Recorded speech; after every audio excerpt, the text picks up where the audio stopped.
हजुर रेडी हुनु भएको छैन? ए ल छिटो आउनुहोस् न ल, म आइसकेछु तल। हस्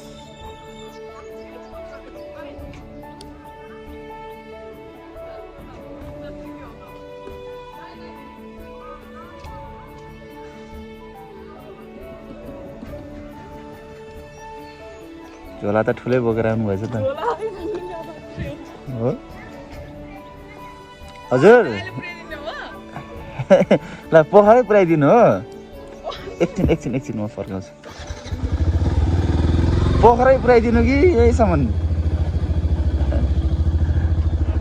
किन रुन लाग्नु भयो क्या दिदी जान लाग्नु भनेर? बहिनी त रुन लाग्नु भएछ त के हो? ल ठिक छ।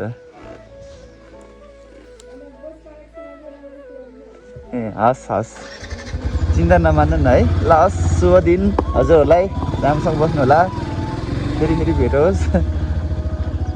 किन रुनै लाग्नु भएको साँच्चै? मैले जिस्काएर भनेको है।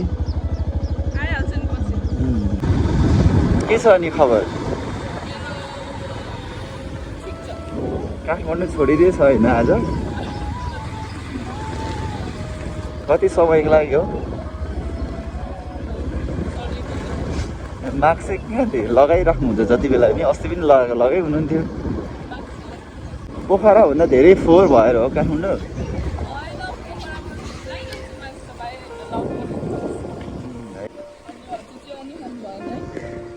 खाएको छैन नि, अब उतातिर गएर खानु पर्ला।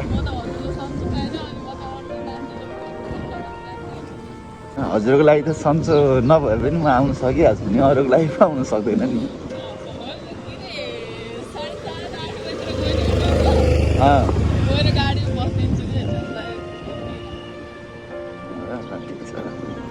अलिक ढिला भन्नु त टाइममै गएर बसेकै राम्रो नि। तर तपाईँको कपाल कति लामो हो यार? यो कपाल नकाट्नु ल कहिले पनि। मलाई यो केटी मान्छेको लामो कपाल यस्तो मनपर्छ कि। हजुर खै मलाई त त्यस्तै लाग्यो, घोप्टो परेर बसिरहेको थियो। मैले जिस्काइदिएको थियो। कति घन्टा लाग्छ पोखरा पुग्नलाई?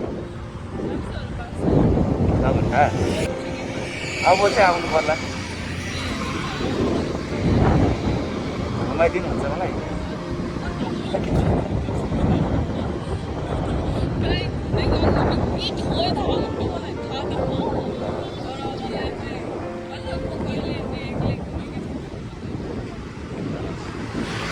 हुन्छ म आएपछि मजाले घुमेर जाम्ला, 2 जना हुन्छ। कोटीतिर जाने सेफ्टी किसिम त्यो पुम्डीको कति हाइटमा छ है? यस राम्रो छ पोखरा सबै ठाउँहरू। हजुर के भन्नुभयो?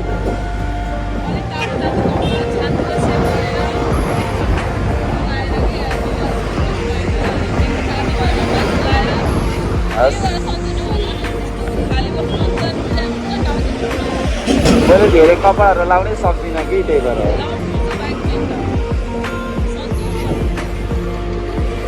हस् थ्याङ्क यू सो मच, हजुरले एकदमै मेरो केयर गर्नुभएकोमा।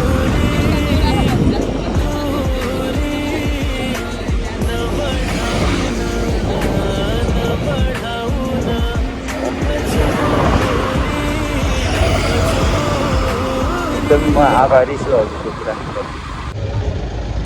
राम्रोसँग जानु है।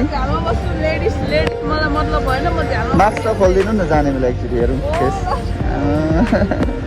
यति राम्रो मान्छेले मास्कै नखोली जाने। ल बाई बाई। हस् हस् ढोक्नु पर्दैन।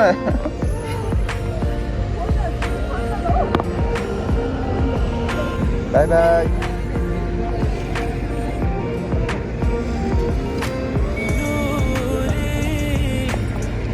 बल्ल सिट हेर्नु है, कम्फर्टेबल भएन भने